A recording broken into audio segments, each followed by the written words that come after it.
নাম শুনেছি এবং বিকেলে আমরা একটু গীতা আস্বাদন করব। তারপর শ্রী গুরুদেবের মুখনিসৃত শ্রীমদ্ ভাগবতের মহিমা আস্বাদন করব।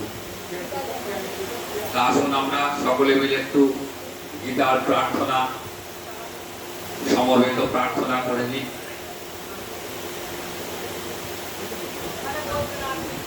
ওম যদক্ষরাং পরিভ্রষ্টাং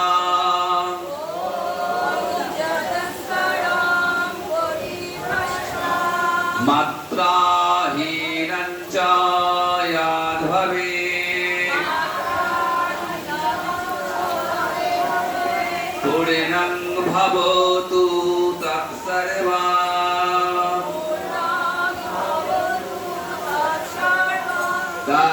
তৎপ্রসাদাৎ জনার্দন প্রপন্না পারিজাতায় ত্বত্রাবিত্রৈকপালয়ে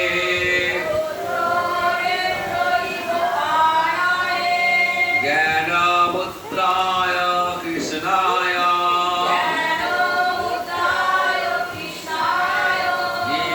গীতামৃতাদুহে নমঃ।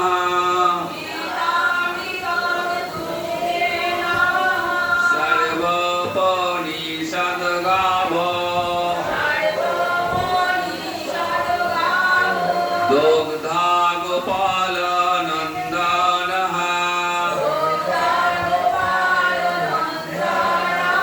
পার্থ বৎস সুধীর্ভোক্তা দুগ্ধং গীতামৃতং মহা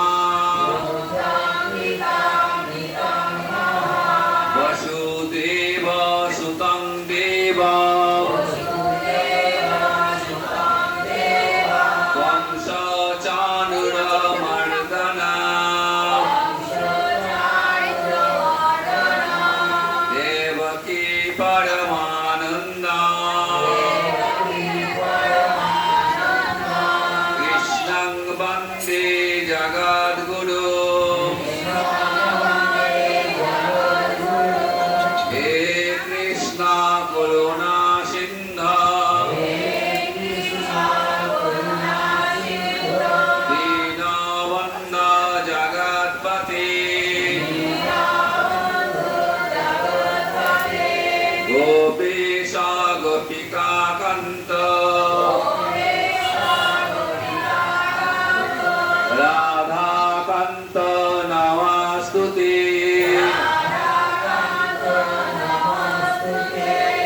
ত্বমেব মাতা চ পিতা ত্বমেব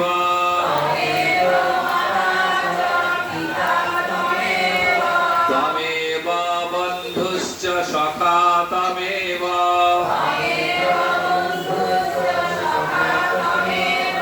ত্বমেব বিদ্যা দ্রবিণং ত্বমেব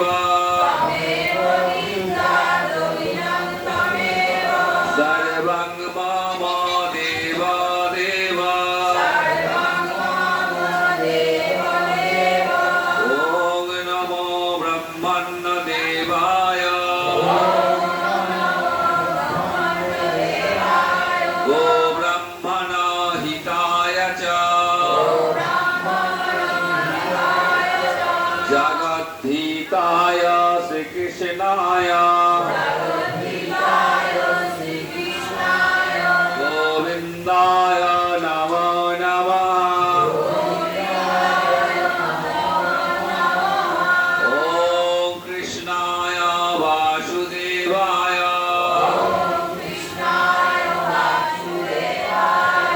হরয়ে পরমাত্মনে প্রণতঃ ক্লেশনাশায় গোবিন্দায়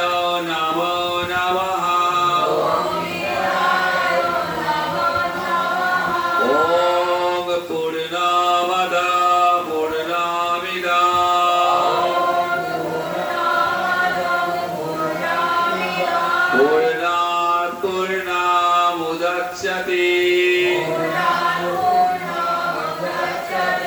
पूर्णस्य पूर्णमादाय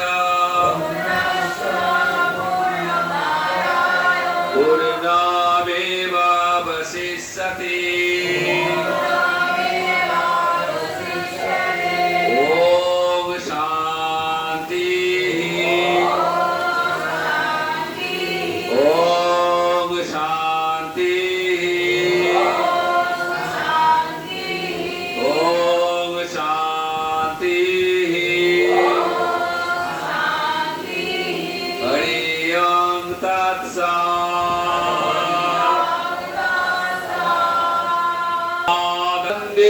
একবার হরি হরি বল নিতাই গৌর সীতানাথ প্রেমানন্দে একবার হরি হরি বল নিতাই গৌর সীতানাথ প্রেমানন্দে একবার হরি হরি বল নিতাই গৌরী। আমরা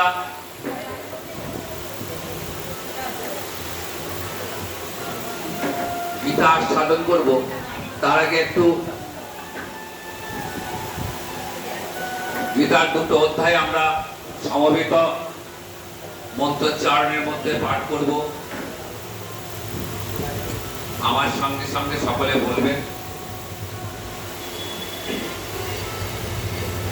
ওম শ্রী পরমাত্মনে নমঃ।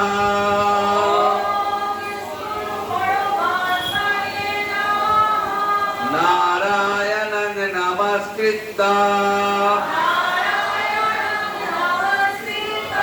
নরং চৈব নরোত্তমঃ দেবীং সরস্বতীং ব্যাসঃ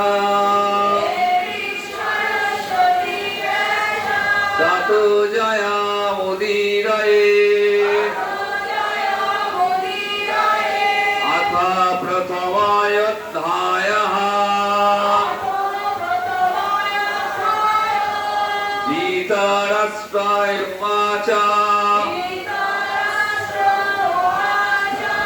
धर्मक्षेत्रे कुरुक्षेत्रे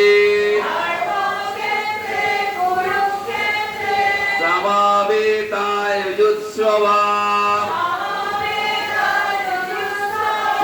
मामका पाण्डवश्चैव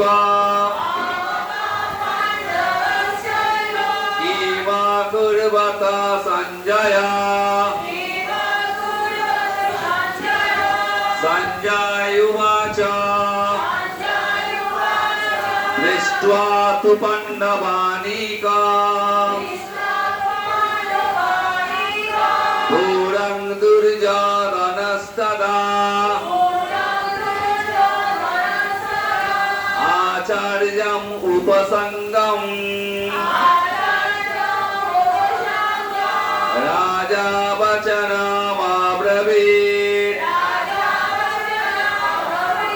पश्यैतं पाण्डुपुत्रनामाचार्या महतिं च मुमा घोरं द्रुपदपुत्रेण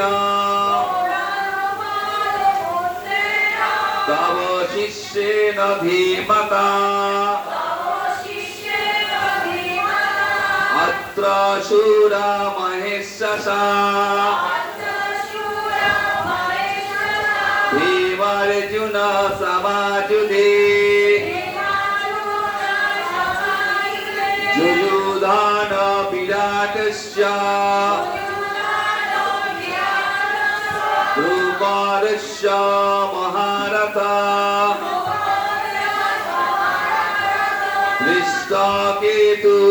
दृष्टकेतुचेकितान्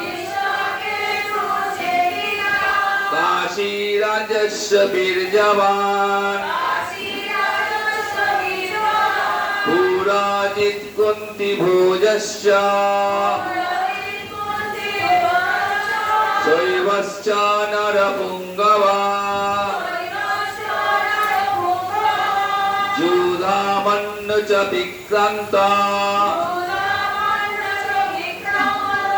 उत्तमौ यस्य वीर्यवान् सौभद्रा द्रौपदेयश्च सर्वे एव महारथा अस्माकं तु विशिष्टजे तन्निबोधाति यत्तमा नायकः मम सैन्यस्य संगठ्ठं तन् ब्रवीमि ते भवान् भीष्मस्य कर्णस्य कृपश्च समितिञ्जया अश्वत्थामा विकर्णस्य सौमद्दति तथैव च अन्ये च बहवसुरा मदर्थे त्यक्त्वा जीविता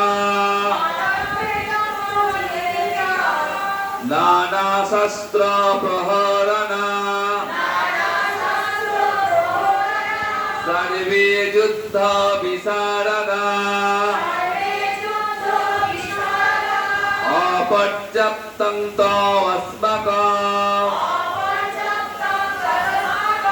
बलं भीष्माभिरक्षितम् पर्याप्तं तु इदम् एतेषां बलं भीमाभिरक्षितम् अयनेषु च सर्वेषु सा यथाभागम् अवस्थिता विश्वान् एव अभिरक्षन्तु भवन्तः सर्वे एव हि तुष्य सञ्जनयना हर्षा गुरु वृद्धा पितामहा सिंहनादं विनत्त उच्चैः शङ्खं दद्मौ प्रतापवान् ततु शङ्खा च भेजा च पनवानक गोमुखा सहसा एव युभयन्नन्ता सशब्दः तुमुलभवत् ततः शीघ्रम् अयोयुक्ते महती सन्धने स्थितौ माधवो पाण्डवश्चैव दिव्यौ शङ्खौ प्रदध्वन्तु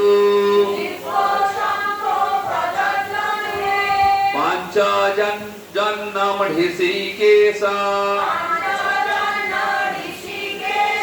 देवदत्तं धनञ्जय पुण्ड्रं दत्तौ महाशङ्खं भीमाकर्मा वृकोदरा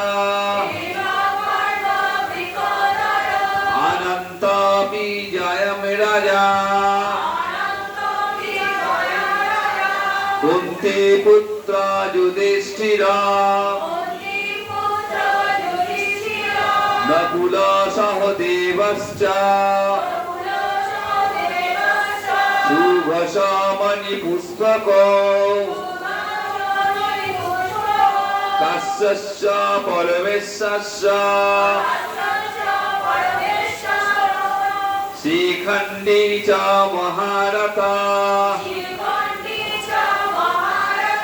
धृष्टद्युम्न विराटश्च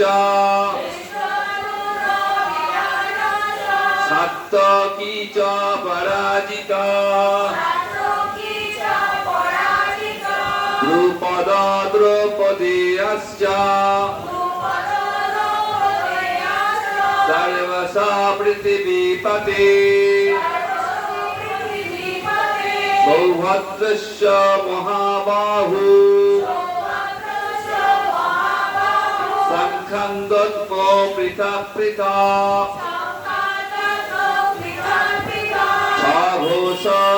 ধর্তরাষ্ট্রাণাম হৃদয়ানি বদারয়াৎ নভশ্চ পৃথিবীং চৈব মূলঃ বেনুনাদয়ান অধু ব্যবস্থিতং দৃष्ट्वा আর্তরাষ্ট্রং কপিধ্বজা প্রবৃত্তে শস্ত্র সম্পাতে ধনুরুত্তম পাণ্ডবः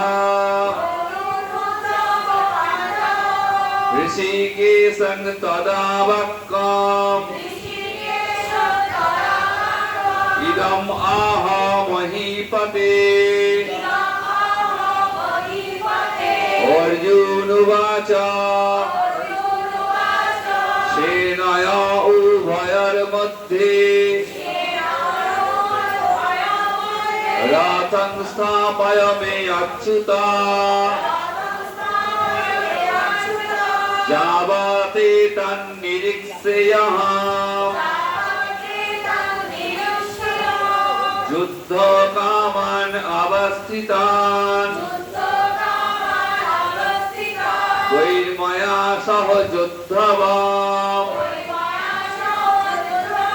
অস্মিন রণসামুদ্যমে যৎসমানান অবক্ষ্যেয়ঃ ये ते अत्र समागता धार्तराष्ट्रस्य दुर्बुद्धि युद्धे प्रिय चिकित्सवा संजय उवाच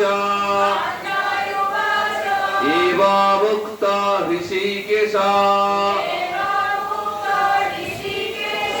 गुडाकेशेन भारत सेनया उभयोर्मध्ये स्थापयित्वा रथोत्तमम् विश्वद्रन प्रमुखता सर्वेषां च महिष्कृताम् उवाच पार्थ पश्यैतान् समवेतान् कुरुनिति तत्र पश्यत्स्थितान् पार्थ पित्रेण च पितामहान्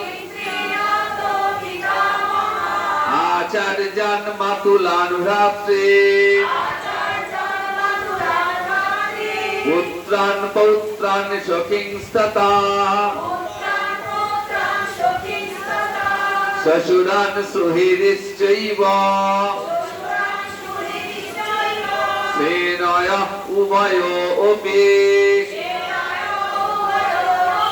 तान् समीक्ष्य स कौन्तेय सर्वान् बन्धून् अवस्थितान् कृपया परयायाविष्ट विसीदम् इदमब्रवीत् अर्जुन उवाच दृष्ट्वा इमं सजयं कृष्ण जुजुत्सुं समपुष्टिताम् सिदन्ति मम गात्राणि मुखं च परिशुष्यते विपातुश्च शरीरे मे रोमहर्ष च जायते कण्ठीवं संस्रते हस्तात् तच्चैव परिदध्यते न च श्लोकोऽमि अवस्थातु भ्रमतीव च मे मनः निमित्त्वानि च पश्यामि विपरीतानि केशव न च श्रेयोनुपश्यामि हत्वा सजनम् आहवे न काङ्क्षे विजयं कृष्ण न च राज्यं सुखानि च किं राज्येन गोविन्द किं भोगैर्जीवितेन वा येषानत्यकाङ्क्षिता न राज्यं भोगा सुखानि च ते इमे अवस्थिता युद्धे प्राणं त्यक्त्वा धनानि च आचार्याः पितरः पुत्राः पुत्रस्थाय पितामहः मातुलः श्वशुरा पौत्राः शैला सम्बन्धिनस्तथा एतां न हन्तुमिच्छामि नातः ओपि मधुसूदन ओपि त्रैलोक्यराजस्य एता किं नो महे कृते निहत धर्तराष्ट्राङ्का प्रीति सज्जनार्दन पापम् एव आश्रयेतस्मात् हत्वा एतन् अततायिनः तस्मात् न अर्हावयम् हन्तु धर्तराष्ट्रान् सबन्धवान् सजनं हि कथं हत्वा सुखेन सममाधव शङ्कर नरकाय एव कुलघ्नानं कुलस्य च पतन्ते पितरः हि येषां लुप्तपिण्डदकक्रिया दोषैरेताय कुलघ्नानां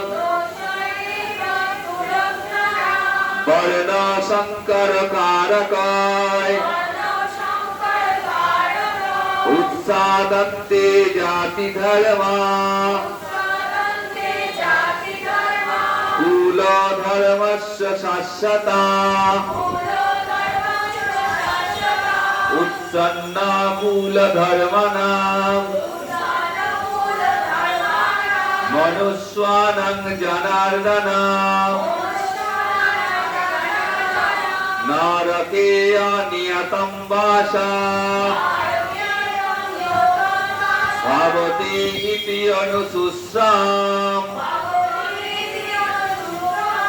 अहुवत महत पापम अहुवत महत पापम कर्तुं व्यवसितवयम् यत् राज्यसुखलोभेन हन्तुं सजनमुद्यता यदि मामया प्रतिकरम् असस्त्रं शस्त्रपाणया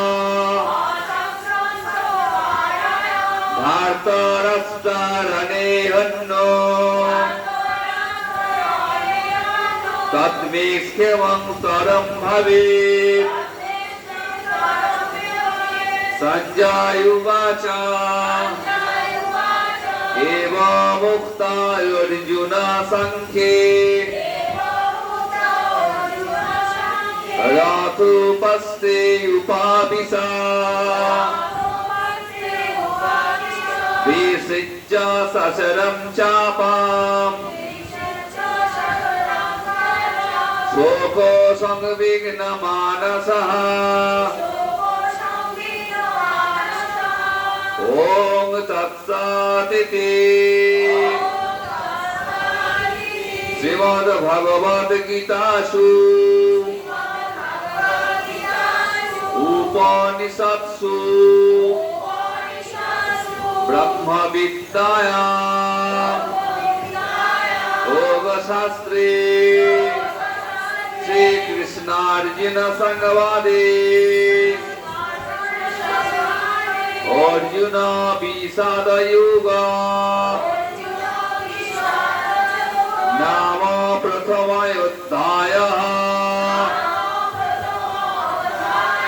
हरि ओं तत्सत् हरि ओं तत्सत् हरि ओं तत्सत्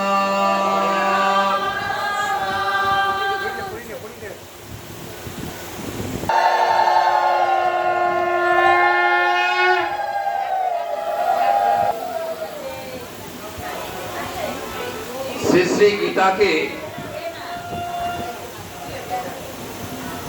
বলা হয়েছে সর্বশাস্ত্রময়। দেখুন, গতকাল পর্যন্ত আমরা শ্রীমদ্ ভাগবত আস্বাদন করেছি। এই ভাগবতেরই আর একটি রূপ হলো শ্রী শ্রী গীতা।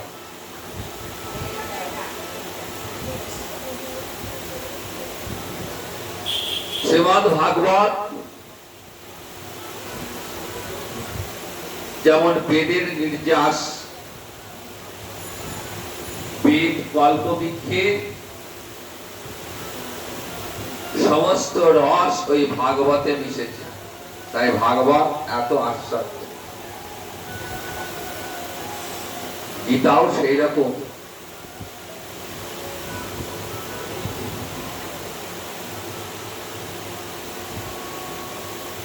বেদের শেষ ভাগ বেদান্ত বা উপনিষদ,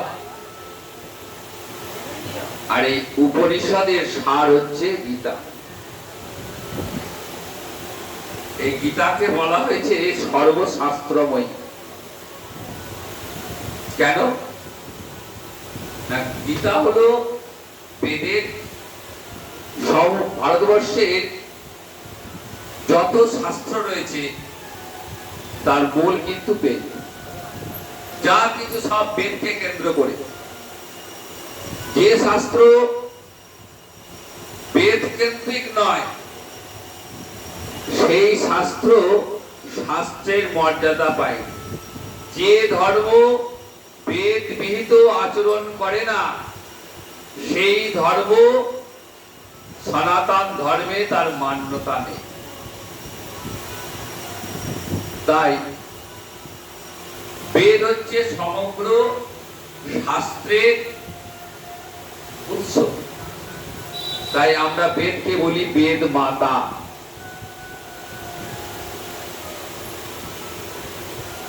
কে রচনা করেছিলেন বেদ?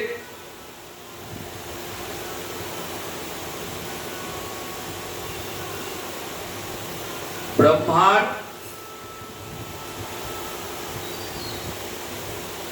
মুখ থেকে বেদ নির্গত হয়েছে, আর ব্যাসদেব কৃপা করে মানুষের মঙ্গলের জন্য সেই বেদকে 4 ভাগে ভাগ করলেন, এবং বেদের যে অর্থ সেগুলিকে পুরাণ মহাভারতের মধ্য দিয়ে প্রকাশ করলেন। আবার মহাভারতের মধ্যে 700টি শ্লোকের মধ্য দিয়ে গীতার প্রকাশ। তাই গীতা হলো বেদের সার। সমগ্র বেদে যা বলা আছে তার মূল কথা, সার কথাটা গীতায় বলা হয়েছে। সেই সার কথাটা কি? না, পরব্রহ্ম এক এবং অদ্বিতীয়। ভগবানের কোন দ্বিতীয় রূপ কিছু নেই, তিনি এক এবং অদ্বিতীয়। এটা হচ্ছে বেদের মূল কথা। তাই গীতা জানলে সমস্ত শাস্ত্রের কথাই জানা যায়। গীতা এবং ভাগবত এই দুটিকে বলা হয় বেদের নির্যাস। গীতা হলো দর্শন আর ভাগবত হলো দর্শন। গীতায় যে দার্শনিক তত্ত্বটা আমরা দেখি বা জানি, সেই দার্শনিক তত্ত্বের আলোকে ভাগবতের লীলাকে আস্বাদন করা যায়। গীতা না জানলে ভাগবতের লীলার আস্বাদন হবে, কারণ তত্ত্ব না জানলে লীলা কথা শ্রবণে আনন্দ লাভ হয় না। তাই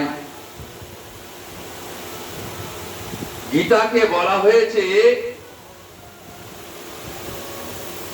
গীতায় ভগবান চক্ষুরূপ ইন্দ্রিয় সৃষ্টি করেছেন, যে চক্ষু দিয়ে ভাগবতের লীলা বিগ্রহ দর্শন করা যায়। তাই গীতা হলো দর্শন, আর এই দর্শন শব্দের অর্থ হলো চক্ষু। তাই গীতার দর্শন বা চক্ষু দিয়ে ভাগবতের দর্শনীয় লীলা বিগ্রহকে দেখতে পাওয়া যায়। তাই গীতার জ্ঞান উপলব্ধি হলেই শ্রীমদ্ ভাগবতের অর্থ উপলব্ধি। 18টা অধ্যায়, এই 11টা অধ্যায়কে বলা হয়েছে সোপান বা সিঁড়ি। অর্জুনের দুঃখ বা শোক দিয়ে গীতা শুরু হয়েছে। এমন এক শাস্ত্র যা শোক দিয়ে দুঃখ দিয়ে শুরু। কেন? দুঃখ না পেলে, শোক না পেলে, আঘাত না পেলে জীবের অন্তরে এই প্রশ্নটা জাগে না যে বারবার কেন আমার এত দুঃখ, এত কষ্ট কেন আমার? যখনই একটু সুখের মুখ দেখছি তখনই দুঃখ এসে আমাকে আঘাত করছে। এমন সুখের আমার প্রয়োজন নেই। আমি এমন এক সুখ চাই যেখানে কোনো দুঃখ নেই, যে সুখ শাশ্বত চিরন্তন। সেই শাশ্বত চিরন্তন সুখ আমি কোথায় পাবো? তার সন্ধান দিলেন স্বয়ং ভগবান শ্রীকৃষ্ণ। কুরুক্ষেত্রের যুদ্ধক্ষেত্রে দাঁড়িয়ে ভগবান শ্রীকৃষ্ণ অর্জুনকে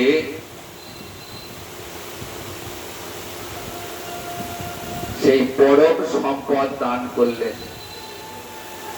অর্জুন মোহগ্রস্ত, যুদ্ধ করবেন কি করবেন না এরকম দ্বিধাগ্রস্ত হয়ে পড়েছে। আমাদের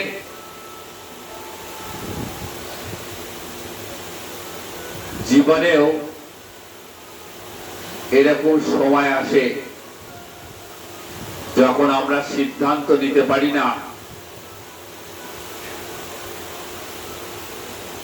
যে কোনটা ঠিক কোনটা ভুল।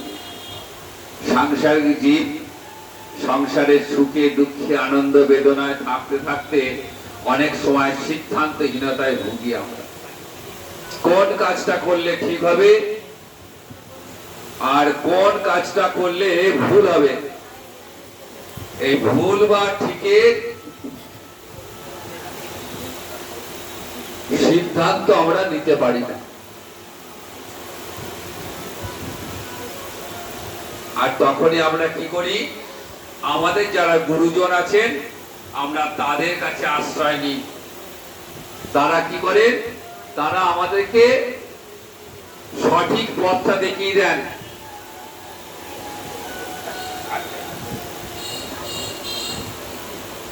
কুরুক্ষেত্রের যুদ্ধে দাঁড়িয়ে সেরকমই ভগবান শ্রীকৃষ্ণ অর্জুনকে সেই চির শান্তির পথের পথ দেখিয়ে দিলেন যে দেখো অর্জুন, তুমি কাদের জন্য দুঃখ করছো, কাদের জন্য শোক করছো?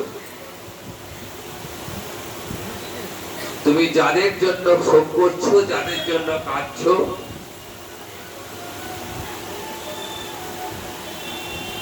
তুমি যাদেরকে প্রিয়জন বলে ভাবছো তারা কিন্তু আসলে কেউ তোমার প্রিয়জন নয়। কারণ এটা জগতের নিয়ম, প্রত্যেকে তার আপন আপন কর্মফল ভোগ করবার জন্য কেউ পিতা, কেউ পুত্র, কেউ মাতা, কেউ কন্যা, কেউ বন্ধু, কেউ আত্মীয় হয়ে আসে, সবাই তার আপন আপন কর্মফল ভোগ করছে। যেই কর্মফল ভোগে শেষ হয়ে যায় আবার একটা নতুন সংসার পান্থশালায় যেতে হয় কর্মফল ভোগ করবার জন্য। যতদিন না কর্মফলে ধ্বংস হচ্ছে ততদিন এই আশার যাওয়া চলতে থাকবে। যেদিন সাধু সঙ্গে মহতের কৃপা লাভ হবে, গুরু কৃপা লাভ হবে, ওই গুরু কৃপায় যেদিন গোবিন্দ পাদ পদ্মের দর্শন হবে, গোবিন্দ চরণে আশ্রয় লাভ হবে, সেদিন একমাত্র এই কর্মফল থেকে মুক্তি লাভ হয়ে যাবে। তাই অর্জুন, তুমি ক্ষত্রিয় সন্তান, প্রজা পালন করা, রাজ্য রক্ষা করা, প্রজাদের সুখ সুবিধা দেখা তোমার দায়িত্ব, ধর্মকে রক্ষা করা এটা তোমার কর্তব্য। আমি যুদ্ধ করলে আমার প্রিয়জন হারাবে, আমার কুল ধ্বংস হয়ে যাবে, কুলের নারীরা ব্যভিচারিণী হবে, আর সব কিছুর জন্য আমাকে অভিসম্পাত করবে। এই যে এইসব ভাবনা, এইসব তুমি ত্যাগ করো, তুমি সব্যসাচী, তুমি ওঠো, তুমি যুদ্ধ করো। প্রথম অধ্যায়ে অর্জুন যুদ্ধ করবেন না বলে ধনুর্বাণ ত্যাগ করে রথে বসে পড়েছেন। দ্বিতীয় অধ্যায়ে ভগবান অর্জুনকে উপদেশ দান করলেন। প্রথম গীতায় প্রথম অধ্যায়ে ভগবান কিন্তু একটি কথা বলেননি। কেন না, প্রথম অধ্যায়ে অর্জুনের অন্তরে শোক ছিল, মোহ ছিল, এই মোহ থেকে শোক এসছে। তাই যতক্ষণ মোহ ছিল ততক্ষণ ভগবান কোনো কথাও বললেন না, একটি কথা শুধু শুনে গেলেন। ঠিক আমাদের জীবনেও যখন জীবের অন্তরে যতক্ষণ অহংকার থাকে, মোহের ফলে শোক, অহংকার এগুলো আসে। গুরুদেব তাকে উপদেশ দান করেন না। কখন দেবেন উপদেশ? যখন শিষ্য অহংকার ত্যাগ করে গুরুর চরণ প্রান্তে গিয়ে বসবেন, তখন গুরুদেব তাকে উপদেশ দান করবেন। একাদশ অধ্যায়ে শ্রীকৃষ্ণ তিনি স্বয়ং ভগবান অর্জুনের অন্তরে কখনো কখনো সংশয় দেখা দিচ্ছে। সেই একাদশ অধ্যায়ে আমরা গিয়ে দেখি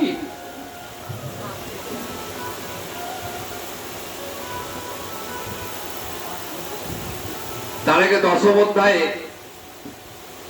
ভগবানের মুখ থেকে ভগবানের বিভূতির কথা শুনলেন। বিভূতি শুনে আশ্চর্য হয়ে গেলেন। যেটা শুনলেন সেটা দেখবার ইচ্ছা জাগলো। বলছেন, হে কেশব সখা, আমি এতক্ষণ যেটা শুনলাম তোমার কাছ থেকে, তোমার সেই রূপটা একবার আমার দেখার খুব ইচ্ছা। আমি অন্তর দিয়ে বিশ্বাস করলাম তুমি যে কথাগুলো বলেছো, এবং সমস্ত কথায় ঠিক বলে মেনে নিলাম। তা হে পুরুষোত্তম, আমার অন্তরে একটা স্বাদ জেগেছে যে আমি তোমার ওই ঐশ্বরিক রূপটা আমি আবার দেখতে চাই, যার একাংশে এই জগৎ রয়েছে। দ্রষ্টুম ইচ্ছামি তে রূপম ঐশ্বরম পুরুষোত্তম। হে যোগেশ্বর, এই সমগ্র বিশ্বটাই তোমার রূপ। এই যে পৃথিবীর রূপ আমরা দর্শন করি, এই জগতের রূপ, এই জগতের রূপ দেখার জন্য ভগবান আমাদের যে চক্ষু রূপ ইন্দ্র দিয়েছেন, সেই রূপ দিয়ে চোখ দিয়ে আমরা জগতের রূপ দর্শন করি। কিন্তু এই চোখ দিয়ে ভগবান দর্শন হয় না। তোমার ঐশ্বরিক বিরাট রূপের এক অংশে জগৎ স্থিত। বিরাট রূপ ভগবানের ঐশ্বরিক রূপ, তার একটা ক্ষুদ্র অংশ হচ্ছে জগৎ, একাংশে স্থিত জগৎ। এই সখা, হে গোবিন্দ, তুমি যদি মনে করো যে আমি তোমার ওই বিশ্বরূপটা দেখার যোগ্য, তবেই তুমি আমাকে দেখাও। কি বললেন দেখুন, যদি তুমি মনে করো যে তোমার ওই রূপ দেখার যোগ্যতা আমার আছে, তবেই তুমি আমাকে তোমার ওই রূপ দেখাও। মন্নাসে যদি তচ্চক্কাং ময়া দ্রষ্টুমিতি প্রভু। এখানে প্রভু কেন বললেন? বললেন যদি আমার যোগ্যতা থাকে তবে কৃপা করে আমাকে এই রূপটা দর্শন করাও। অর্জুন যেই এই কথা বললেন না, কোনো কথা বললেন না ভগবান, সঙ্গে সঙ্গে ভগবান তার প্রার্থনা পূর্ণ করলেন। ভগবান ছিলেন তার রথের সারথি। দেখুন, গীতা কেন সর্বশাস্ত্রের সার? আমরা কি জানি যে ভগবান হচ্ছেন সর্বেশ্বর, তার উপরে আর কেউ নেই। আর অর্জুন হচ্ছে ভক্ত, তাহলে ভগবান বড়, ভক্ত ছোট। বাড়িতে আমরা কি করি? যারা বড় তাদের সম্মান করি, তাদের উপদেশ আমরা মেনে চলি।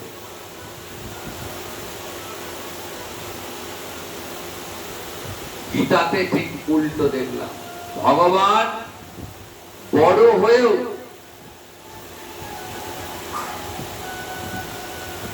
অর্জুনের কথা পালন করছে, আজ্ঞা পালন করছে। অর্জুন কি বলছে? উভয় সেনাবাহিনীর মাঝে আমার রথটি স্থাপন করো। অর্জুনের যে রথটায় অর্জুন বসেছেন, যুদ্ধ করছেন, সেই রথের সারথি হয়েছেন স্বয়ং ভগবান। কাজেই অর্জুনের আদেশ তো পালন করতেই হবে। গীতায় উল্টো, ভগবানের আদেশ ভক্ত পালন করবে তা নয়, ভক্তের আদেশ ভগবান পালন করছে। এই জন্যই গীতা অন্যান্য শাস্ত্র থেকে পৃথক। গীতা হলো সর্বশাস্ত্রময়ী। অর্জুনকে আপন রূপ দর্শন করাচ্ছেন। কেমন সেই রূপ? পশ্যমে পার্থ রূপাণি শতৌ শত সহস্রশ নানা বিধানি দিব্যানি নানা বর্ণাকৃতিনি চ। এই দেখো অর্জুন, আমার শত শত হাজার হাজার রূপ দেখো, কত বর্ণ, কত আকৃতি। আমার অঙ্গে একাদশ রুদ্র, দ্বাদশ আদিত্য, অষ্টবসু, 49 বায়ু এবং অশ্বিনী কুমার যুগল রয়েছে। তুমি যা আগে দেখো নাই, আগে চেনো না, এমন অনেক বস্তু আমাতে তুমি দেখো। আর অন্য যা কিছু দেখতে মন চায় তুমি তাও দেখো। এই কথা বলে অর্জুন শ্রীকৃষ্ণ দেখাচ্ছেন তার অনন্ত রূপ, অনন্ত কোটি বিশ্ব ব্রহ্মাণ্ডের অনন্ত রূপ দেখালেন।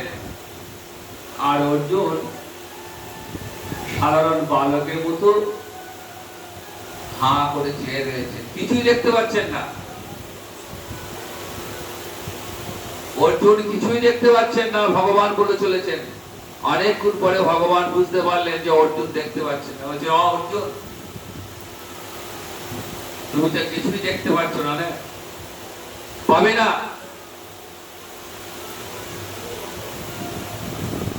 আমাকে সাধারণ মানুষ সাধারণ দৃষ্টি দেখতে পায় না, আমাকে দেখার জন্য দরকার দিব্য দৃষ্টি।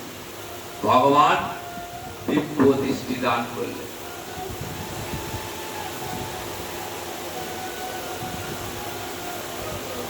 যেই দিব্য দৃষ্টি দান করলেন, সঙ্গে সঙ্গে তখন অর্জুন ভগবানের ওই অনন্ত রূপ দেখছে। না তু মাং শস্যসে দুষ্টুমনেনৈব সচক্ষুষা দিব্যং দদামি তে চক্ষু পশ্যমে যোগমৈশ্বরম। ভগবান যতক্ষণ অর্জুনকে দিব্য চক্ষু দান করলেন না, ততক্ষণ অর্জুন কিছুই দেখতে পেলেন না। যখনই ভগবান দিব্য চক্ষু দান করলেন, সঙ্গে সঙ্গে ওই ভগবানের অপরূপ রূপ, ওই বিরাট রূপ দর্শন করলেন। এর থেকে কি প্রমাণ? যে ভগবান কোন সাধনার ধন নয়। কোন সাধনায় ভগবানকে পাওয়া যায় না, কোন সাধনায় পাওয়া যাবে না।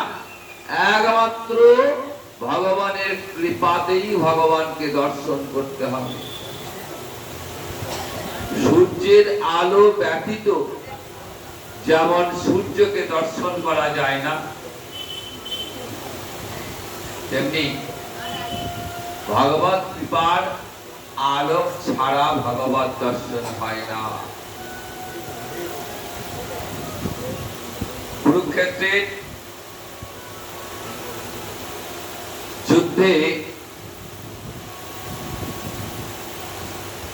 ধারাবাহিক বর্ণনা দিচ্ছেন ধৃতরাষ্ট্রের অমাত্য সঞ্জয়। তিনিও দিব্য চক্ষু লাভ করেছেন। যুদ্ধ শুরু পূর্বে ব্যাসদেব এলেন, ধৃতরাষ্ট্রকে বললেন যে মহারাজ, এই যুদ্ধে তোমার পুত্রগণ এবং অন্যান্য রাজগণ নিহত হবে। তুমি কি সেই ভয়ঙ্কর দৃশ্য দেখতে চাও? ধৃতরাষ্ট্র জানেন তো, তিনি তো অন্যায় করেছেন। তিনি তাদের পুত্রের অন্যায় আচরণকে প্রশ্রয় দিয়েছেন। পুত্ররা গুরুজনদের অপমান করেছে, দ্রৌপদীকে অপমান করেছে, পঞ্চ পাণ্ডবকে তাদের ন্যায্য অধিকার থেকে বঞ্চিত করেছে। ধৃতরাষ্ট্র সব জানেন, কিন্তু এমন অন্ধ পুত্র স্নেহ,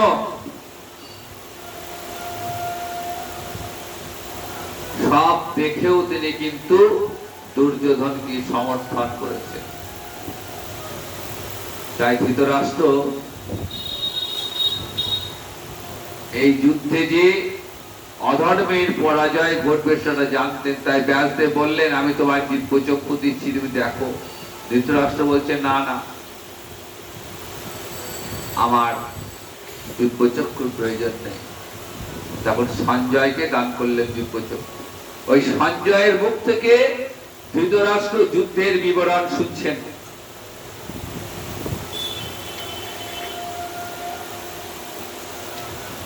ওই যে ভগবানের বিরাট রূপ, ভগবান এই বিরাট রূপ দর্শন করছেন।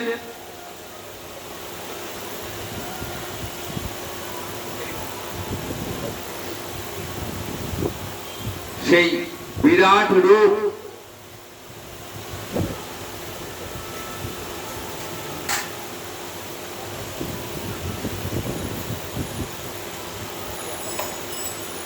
সঞ্জয় ধৃতরাষ্ট্রকে সেই রূপের বর্ণনা দিচ্ছেন।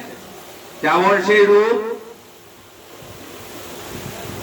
বলছেন মহাযোগেশ্বর হরি অর্জুনকে দেখাচ্ছেন তার পরম ঐশ্বরিক রূপ, এক অঙ্গে অনন্ত রূপ, অনেক বক্ত্র, অনেক মুখ, অনেক নয়ন, অনেক দিব্য আবরণ, অনেক দিব্য অস্ত্র, একের মধ্যে অনেক, প্রতিটি রূপই দিব্য, আবরণ দিব্য, মাল্য গন্ধ আবরণ সব দিব্য, সব অপ্রাকৃত, তাদের প্রাকৃত গুণের কোন স্পর্শ নেই। আবার সেই রূপ সর্বাশ্চর্যময়, অর্থাৎ বিশ্বের আশ্চর্যজনক সেই রূপ, অনন্ত আদি অন্ত সীমাহীন। আবার বিশ্বতমুখ, যেদিকেই তাকানো হোক না কেন সেই দিকেই রূপ দেখা যায়, অনন্ত মুখ, অনেক নয়ন, যেদিকেই তাকাচ্ছে সেই দিকেই কৃষ্ণের রূপ দর্শন হচ্ছে। আকাশে যদি একসঙ্গে 1000 সূর্য ওঠে,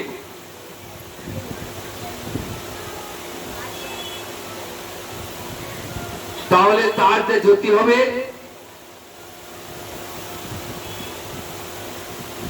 সেই জ্যোতিও ওই কৃষ্ণ রূপের কাছে ম্লান হয়ে গেছে। তিনি কৃপা করছেন বলেই না অর্জুন দেখছেন এই বিশ্ব জগৎ জুড়ে এক কৃষ্ণ আছেন। আর এটাই আজ অর্জুন দেখলেন। স্থিতি অপতেজ মরুদ্ভম, স্থাবর জঙ্গম, পশু পাখি, আকাশ পাতাল, চন্দ্র সূর্য, সব দেবতাগণ ওই এক কৃষ্ণের শরীরে বিদ্যমান। তিনি এক, তিনি অদ্বিতীয়। এই বিশ্ব জগৎ যে সেই একেরই প্রকাশ অর্জুন আস্তে অনুভব করলেন। আর সেই বিশ্বরূপ দর্শন করে বিস্ময় অভিভূত, সারা অঙ্গ রোমাঞ্চিত। সমগ্র গীতায় রয়েছে শান্ত রস, কিন্তু এখানে গীতায় আমরা দেখি অদ্ভুত রস, আর তার সাত্বিক বিকার হল রোমাঞ্চ, শেষে ভয়ানক রস। অর্জুন বিস্ময় অভিভূত, মাথা নত করে সখাকে হাত জোর করে কৃতাঞ্জলি পুটে প্রণাম করছেন। হে গোবিন্দ, পশ্বামি দেবং স্তব দেব দেহে সর্বং স্ততা ভূত বিশেষ্য সংগং ব্রহ্মাণমীশং কমলাসনস্থম ঋষিংশ সর্বনুরাগংশ দিব্যং। হে গোবিন্দ, আমি তোমার দেহে সমস্ত দেবতা, স্থাবর জঙ্গম, সৃষ্ট বিভিন্ন পদার্থ, কমলাসনে আসীন সৃষ্টিকর্তা ব্রহ্মা, মহাদেব, নারদ, সনক প্রমুখ দিব্য ঋষিগণ, অনন্ত বাসুকী প্রভৃতি দিব্য সর্বগণকে দেখছি। তোমার অসংখ্য বাহু, বদন, নেত্র বিশিষ্ট অনন্ত রূপ, তোমাকে সকল দিকেই দেখছি, যেদিকেই দেখছি তোমায় দেখছি। পূর্ব পশ্চিম উত্তর দক্ষিণ ঈশান অগ্নিয় নৈনিত বায়ু, 10টা দিকেই তোমাকে একই রূপ দেখছি। হে বিশ্বেশ্বর, হে বিশ্বরূপ, তোমার আদি মধ্য অন্ত আমি কিছুই দেখছি না। তোমাকে কিরীটধারী, চক্রধারী এবং গদাধর রূপে দেখছি। তুমি রাজাধিরাজ, তাই তোমার মাথায় উজ্জ্বল কিরীটি বা মুকুট। তুমি এই বিশাল বিশ্বে কর্মচক্রের সংবিধান কর্তা। তুমি চক্রধারী, তুমি নীতি দুর্নীতি বিচার করো, তাই তোমার হাতে গদা। তোমার অঙ্গের জ্যোতি সর্বত্র ছড়িয়ে পড়েছে। তোমার অঙ্গ 6টার যে প্রভাব, সেটা কোনো দৃষ্টান্ত দিয়ে বোঝানো যায় না। তথাপি বলি, স্বয়ং অগ্নিদেব যদি আবির্ভূত হন অথবা নিত্য দেহ সম্প্রতি দেবতার বরেণ্য ভর্গ তেজ সম্মুখে উদিত হলে তোমার অঙ্গের কিছুটা সমান হতে পারে, সামান্য সমান হতে পারে। তোমাকে দেখবার ক্ষমতা আমার নেই, তোমার দেওয়া কৃপা দৃষ্টি দিয়েই তোমায় দেখছি। তুমি অক্ষর ব্রহ্ম, নিখিল বিশ্বের বড় আশ্রয়, তুমি সনাতন পুরুষ, সনাতন বিশ্বের চিররক্ষক, এটা আমি উপলব্ধি করেছি। তমস্করং পরমং বেদিতবং তমস্য বিশ্বস্য পরমং নিধানম তমব্যয় শাশ্বত ধর্মগুপ্তা সনাতনস্থং পুরুষমাত্মে। তোমার অনন্ত রূপের অনন্ত শক্তি, তোমার আদিমত্ব অন্ত নেই, অসংখ্য বাহু, চন্দ্র সূর্য তোমার দুটি নয়ন, তোমার মুখ গহ্বরে জ্বলছে প্রদীপ্ত হুষাসন। তুমি নিজ তেজে নিখিল বিশ্বকে সন্তপ্ত করেছো। স্বর্গ ও পৃথিবীর মধ্যস্থলে যে অন্তরিক্ষ, তাও তুমি ব্যক্ত করেছো। বিশ্বের সমস্ত দেব তুমি ব্যক্ত করেছো। তোমার এই অদ্ভুত উগ্র রূপ দর্শন করে ত্রিলম্বিত হচ্ছে অর্জুন। সেই বিস্ময় রূপ দর্শন করে এবার ভয় পেয়ে গেছে। ভাবছে, এই যদি রূপ ভগবানের রূপ হয়, আর আমি সকার সঙ্গে কত কথা বলেছি, একসঙ্গে শয়ন করেছি, আহার করেছি, বিহার করেছি, স্বয়ং ভগবান বলছেন, ঠিক সব আমি দেখছি সমস্ত দেবতা তোমার অঙ্গে প্রবেশ করেছে। আবার কেউ কেউ ভয় পেয়ে হাত জোড় করে প্রার্থনা করছে। মহর্ষি সিদ্ধ পুরুষগণ স্বস্তি স্বস্তি বলে স্তব করছেন। যেদিকে তাকাচ্ছে অগণিত নরনারী, অসুর গন্ধর্ব কিন্নর সাধু সিদ্ধগণ তোমার দিকে অবাক হয়ে তাকিয়ে আছেন। একাদশ রুদ্র, দ্বাদশ আদিত্য, অষ্টম অসুর, সমস্ত দেবতাগণ অশ্বিনী কুমারদ্বয়, সপ্ত পিতৃপুরুষ বিস্ময় বিস্ফারিত নেতৃত্বে তোমার দিকে চেয়ে রয়েছেন। হে মহাবাহু, তোমাকে সবাই দেখে ভয় পাচ্ছে। তোমার হাতগুলি কি বড় বড়, তোমার চরণগুলি কি বড় বড়, দাঁতগুলি কি ভয়ঙ্কর, বিস্ফারিত বদন তোমার, বিশাল নেত্র। তোমার এই ভীষণ ভয়ানক রূপ দেখে আমার অন্তরাত্মা ব্যথিত। আমি ধৈর্য ধারণ করতে পারছি না, আমি মনকেও শান্ত করতে পারছি না। কি ভয়ঙ্কর দৃশ্য, তোমার মুখের ভেতর প্রলয়ের আগুন জ্বলছে। আমি দিশেহারা, দিশ না জানি লভৈচ শর্মা, আমি শান্তি পাচ্ছি না। হে জগৎ নিবাসে দেবে, তুমি আমার প্রতি প্রসন্ন হও। আমার চোখের সামনে ভেসে উঠছে কি ভয়ঙ্কর দৃশ্য। ধৃতরাষ্ট্রের পুত্রেরা বিশ্ব জনকর্ণ নামে আমি বীর ক্ষত্রিয়রা প্রবল বেগে ছুটে চলেছে। তোমার মুখ বিহবরে কারো কারো মস্তক শূন্য বিচূর্ণ হয়ে গেছে। তোমার দাঁতে লেগে রয়েছে। নদী সমীহের জল যেমন প্রবল বেগে সমুদ্রে প্রবেশ করে, সেরকম মনুষ্য লোকের জীবেরা তোমার জ্বলন্ত মুখে প্রবেশ করছে। পতঙ্গেরা বেগে মোহিত মরণের জন্য যেমন ধাবিত হয় প্রবেশ করে, সেরূপ লোক সকল মরণের নিমিত্ত তোমার মুখগহ্বরে প্রবেশ করছে। তোমার অঙ্গতে যে সমগ্র জগৎ সন্তপ্ত উঠেছে। হে প্রবৃত্তিধারী, বলুন আপনি কে? আপনাকে প্রণাম জানাই, আপনি প্রসন্ন হন। আদি পুরুষ আপনাকে জানতে ইচ্ছা করি, আপনি কি এই রূপ ধারণ করেছেন কেন আমি বুঝতে পারছি না। আত্মা হি মে ভবন প্ররূপ নমস্তুত দেব বড় প্রসিদ বিজ্ঞাত ইচ্ছামি ভবন্তমাত্তং নাহি প্রজানামি তব প্রবৃত্তি। এতক্ষণ তুমি বলছিলেন সখা, তুমি তোমার বলছিলেন ওই অনন্ত রূপ থেকে, ভয়াল ভয়ঙ্কর রূপ থেকে না অর্জুনের অন্তরে ভয়ের সঞ্চার হয়েছে। বলছেন আপনি কে? তুমি থেকে একদম আপনি। দেখুন, ভগবান তো অর্জুনের সখা, অর্জুনের রথের সারথি।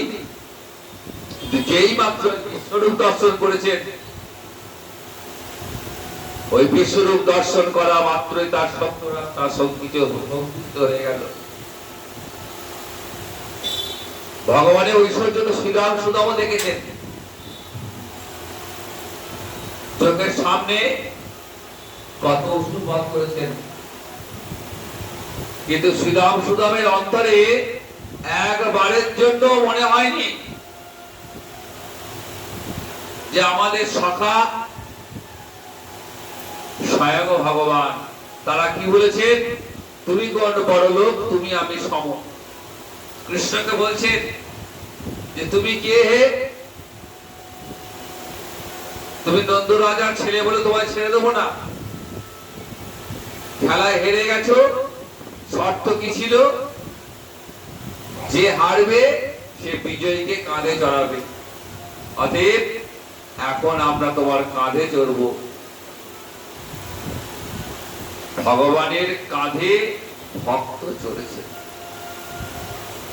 ভগবান ভক্তকে কাঁধে নিয়েছেন। সুদামা উপাখ্যানে দেখেছি ভগবান ভক্তের চরণ ধুয়ে দিয়েছেন। তাহলে ভক্ত হওয়া মুখের কথা নয়। আমি ভক্ত বললেই ভক্ত হব না।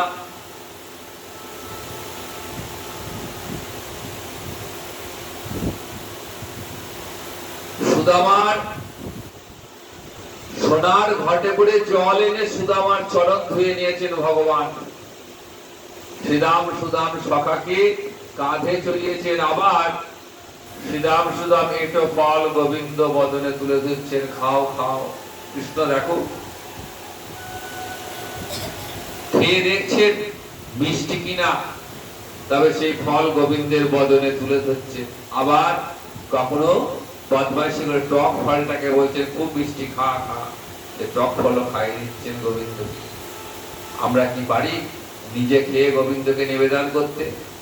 আমরা তো পচা কলা দিতে অভ্যস্ত।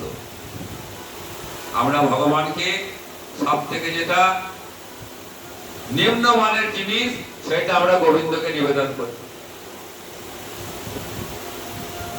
গৌর লীলায় রাঘব পণ্ডিত গৌর সেবা দিচ্ছেন,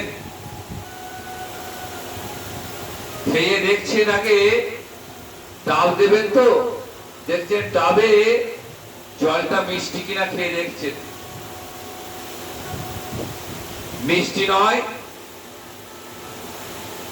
গাছের ডাব পেড়ে দেখলে সেই ডাব মিষ্ট নয়, আমার গৌর সেবায় লাগবে না, বাজার থেকে ডাব আনিয়েছে। ভগবানের সেবার জন্য সব সময় উৎকৃষ্ট জিনিসটি দিতে হয়।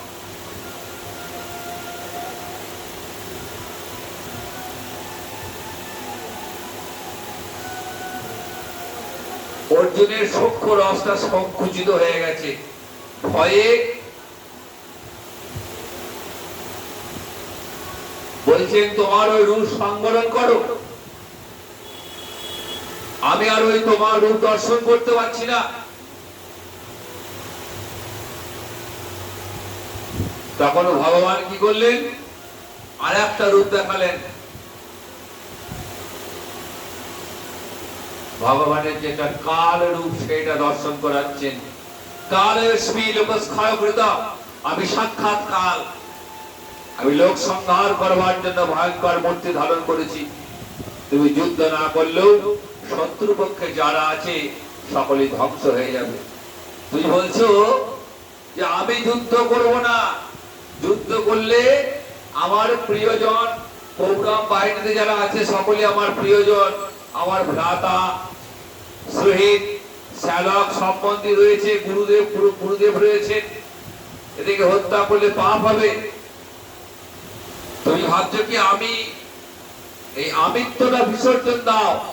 ভগবান অর্জুনকে উপলক্ষ করে গোটা বিশ্বকে জানালেন, ওই জীব যদি আমার চরণ আশ্রয় করতে হয় তাহলে আগে আমিত্বটা ফেলে বিসর্জন দাও। আমি দিয়েছি। ভগবানকে 2 টাকার সেবা দিয়ে আমি দিয়েছি কর্মটা করো না। তোমার কি আছে তুমি দেবে? ওই গোবিন্দের দেওয়া জিনিস নিয়ে গোবিন্দকে দিচ্ছ আর বলছো আমি দিয়েছি। এই জগতে কোনটা তোমার যে তুমি দান করবে? এই দেহটাই তো তোমার নয়, এই দেহটাই তো প্রকৃতির পঞ্চভূতে। তাহলে যে দেহটা তোমার নয় আর সেই দেহটা নাকি গর্ব করছো আমার দেহ। যে বাড়িটায় বাস করছো সেই বাড়িটাও তোমার নয়, সেই বাড়িটাও পঞ্চভূতে, ইট পাথর বালি সিমেন্ট, সেও পঞ্চভূতে প্রকৃতি।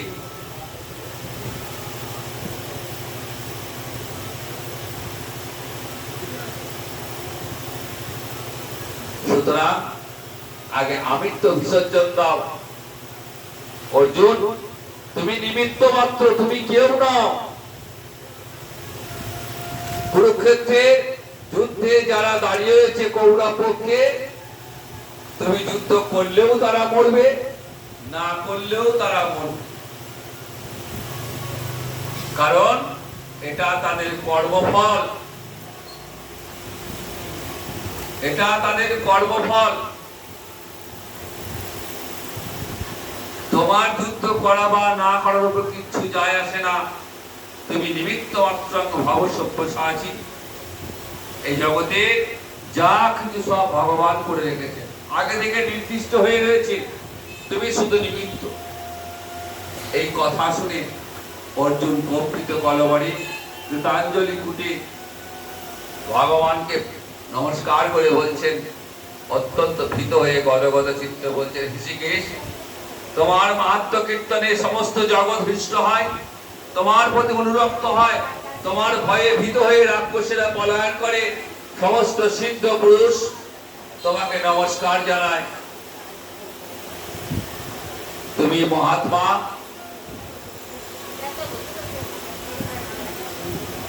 তুমি অনন্ত, তুমি দেবতাদের ঈশ্বর, তুমি জগতের আশ্রয়, তুমি জগতের সৃষ্টিকর্তা, তুমি ব্রহ্মার গুরু, তুমি ব্যক্ত জগৎ, তুমি অব্যক্ত প্রকৃতি, আবার তুমি অক্ষর ব্রহ্মতায় সমস্ত জগৎ তোমার চরণে নত।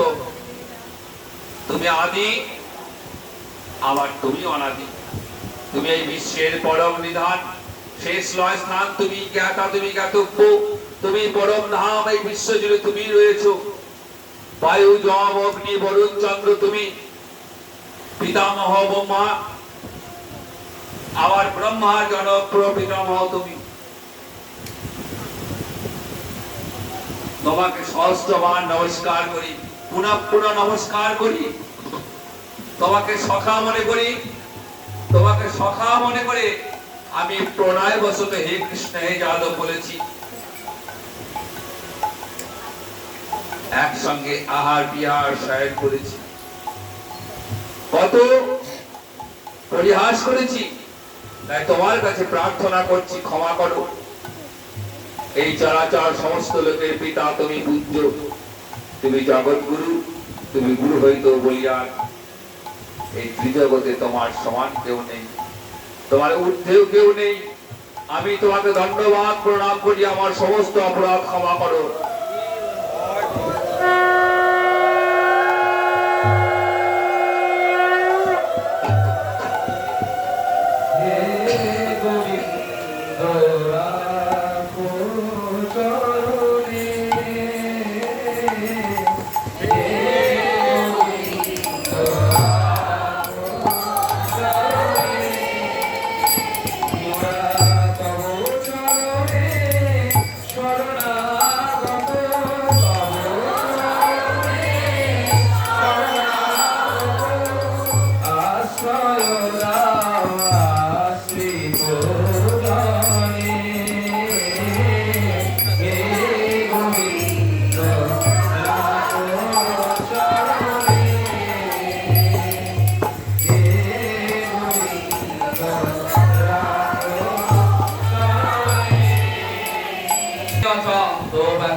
হে দেবেশ, হে জগন্নিবাস, তোমার আমার প্রতি প্রসন্ন হও।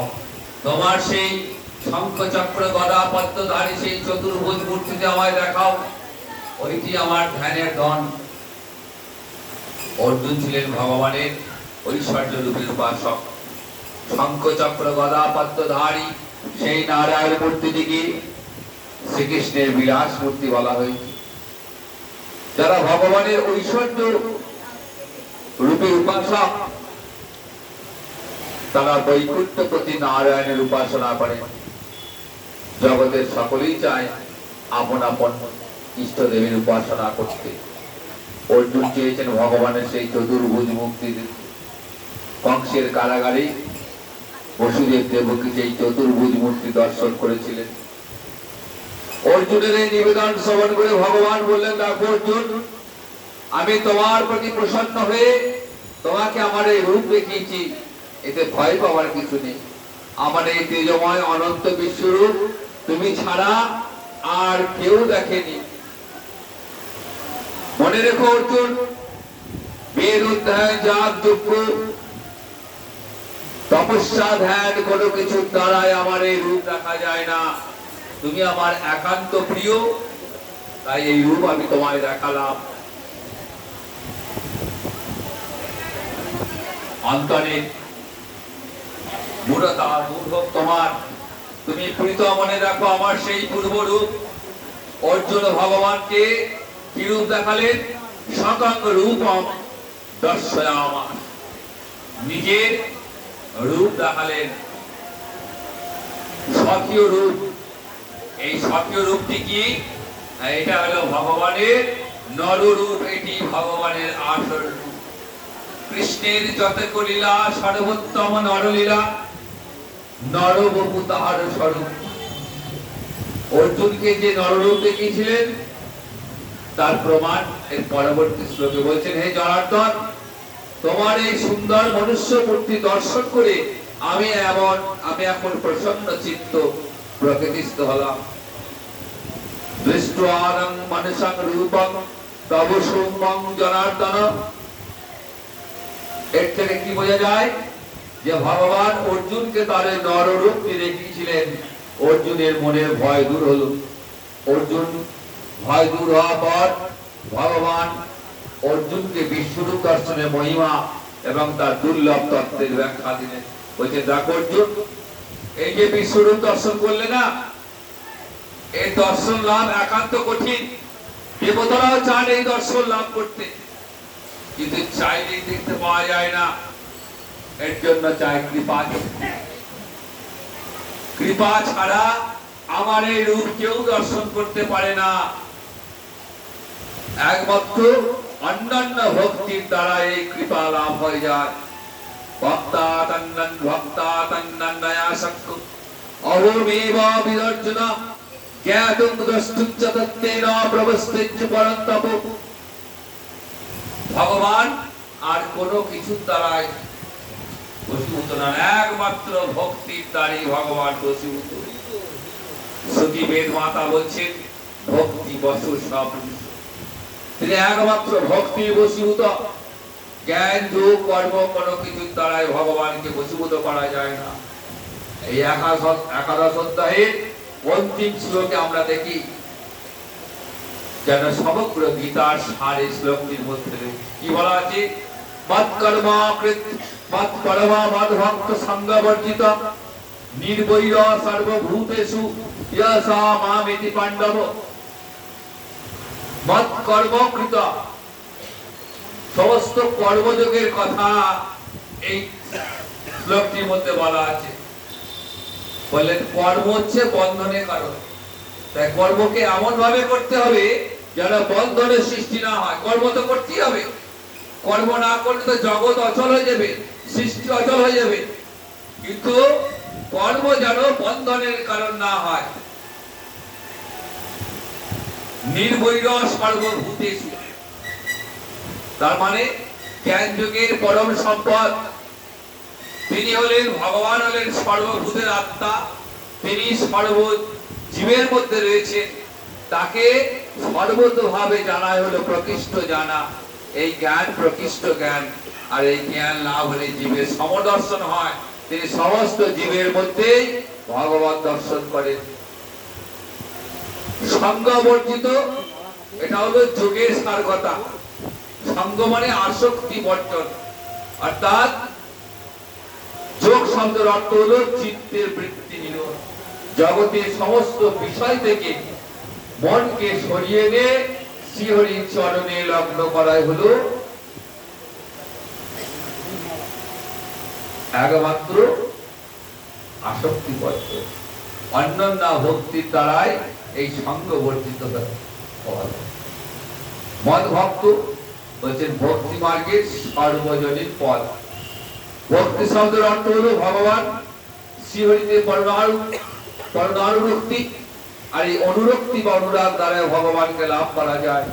ভগবান একমাত্র অন্যান্য ভক্তির দ্বারাই লভ্য। এরপর আমরা দেখি মত পরম। শ্রীহরি একমাত্র পরম গতি, তিনি একমাত্র পরম প্রিয়তম। এই বোধ যার হয়েছে তিনি মত পরম। এই পরাভক্তি ভাগবতে আমরা দেখি প্রেম ভক্তি রূপে প্রকাশ। তাই গীতা বলছেন ব্রহ্মানুভূতি লাভের পর এই প্রেম ভক্তির আস্বাদন হয়। এই ব্রহ্মানন্দ আস্বাদন কিন্তু গীতার শেষ কথা নয়। প্রেম ভক্তির আস্বাদন হচ্ছে গীতার শেষ কথা। 18 অধ্যায়ের শেষে সেই সংবাদ আমরা পাই। ব্রহ্মা ভূত প্রসন্নাত্মা না সচিত কাঙ্ক্ষতি কাঙ্ক্ষতি সমসর্বেষু ভূতেষু মদ্ভক্তিং লভতে পরাম। এই ভক্তির কারতম ভূমি হলো প্রেম ভক্তি বা পরাভক্তি। প্রেম ভক্তি বাড়তে বাড়তে মহাভাবে পরিণত হয়। এই সংবাদ আমরা পেলাম শ্রীমদ্ ভাগবতে। কর্ম চরিতার্থ হয় জ্ঞানে এবং যোগে, যোগ সার্থক হয় ভক্তিতে, আর ভক্তির পরিপূর্ণতা ঘটে প্রেম ভক্তিতে। এই প্রেম ভক্তিতেই আমরা ভগবান শ্রীহরিকে পাই। পরম পুরুষোত্তম ভগবান লীলা বিগ্রহে প্রাণ পেট্য রূপে মোর পুত্র মোর সখা মোর প্রাণপুত্র। এরকম ভাবে গীতা জানিয়ে দিলেন আমাদের পরমতম সেই শ্রীহরি সংবাদ। তাই গীতা না জানলে, গীতার অর্থ না বুঝলে ভাগবতের অর্থ, ভাগবতের আস্বাদন হয় না। যাই হোক, আজ আমরা গীতার কথা আস্বাদন করলাম। নিয়ম অনুযায়ী গীতা আস্বাদন, গীতা শ্রবণ করতে হয়। আর সেই সঙ্গে সঙ্গে আজকে আমরা শ্রীমদ্ ভাগবতের মহিমা আস্বাদন করব। এক সপ্তাহ ধরে যে পারায়ণ হলো, সেই পারায়ণ গতকাল বিশ্রাম হয়েছে, কিন্তু এই মহিমাটা শোনবার জন্য আমরা আজকে একটা বাড়তি দিন রেখেছি, যাতে করে আমরা সম্পূর্ণ মহিমাটা ভালোভাবে আস্বাদন করতে পারি। আসুন আজ আমরা শ্রী গুরুদেবের মুখনিসৃত সেই শ্রীমদ্ ভাগবতের মহিমা আস্বাদন করব। জয় নিতাই, জয় গুরুদেব।